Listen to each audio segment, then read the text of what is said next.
మీకు ఐడియా ఉందా? ఒక ముఖ్యమంత్రికి ఇట్లా మాట్లాడు, ₹1 మిస్టర్ నీ అబ్బాయి జాగీరు కాదని చెప్పినోడు ఈటలా గుర్తుపెట్టుకో. కొట్లాడితే అక్కడ ఏం కొట్లాడితే వెళ్తాడు నాకు అర్థం కాదు.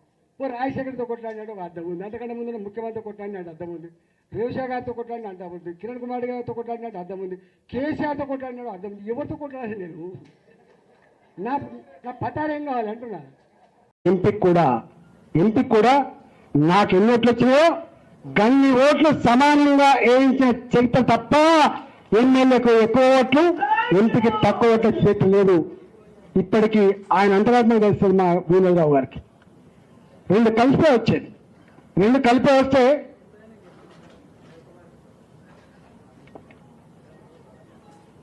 2014 వరకు ఎంపీ ఎమ్మెల్యే ఎన్నికలు కలిపి వచ్చేది. ఇక రాజీనామా చేస్తే వచ్చిన బై ఎలక్షన్ కలిపి వచ్చేది. ఈటల అందరుగా నా ఎమ్మెల్యేకి ఎన్ని ఓట్లు వచ్చేదో ఎంపీగా ఆయన కూడా గన్ని ఓట్లు వచ్చేది. 2019లో మోడీ గారి ప్రబంధం వచ్చినాడు. 2019లో మోడీ గారి ప్రబంధం వచ్చినాడు. హిందూ వాళ్ళు బొందు వాళ్ళు అని చెప్పి తులనాడినాడు కూడా. బయట నియోజకవర్గాల్లో ఆనాడు భారతీయ జనతా పార్టీకి 35,000, 50,000, 57,000 మెజార్టీ వచ్చినా హుజురాబాద్ లో మాత్రం నేను ఆనాడు టీఆర్ఎస్ లో ఉన్నా 53,000 మెజార్టీ. 53,000 మెజార్టీ ఆనాడు టీఆర్ఎస్ పార్టీకి వచ్చింది తప్ప రాలేని. అసలు మీరు ఎవరు? అసలు నీ శక్తి ఏంది, నీ యుక్తి ఏంది, నీ చరిత్ర ఏంది, మా చరిత్ర ఏందిరా? 2002లో వచ్చిన నా జిల్లాకి, 2002లో వచ్చిన నా జిల్లాకి 2 సార్లు నేను జిల్లా పార్టీ అధ్యక్షుడిగా పనిచేసిన, నేను 2 సార్లు జిల్లా మంత్రిగా పనిచేసిన. నేను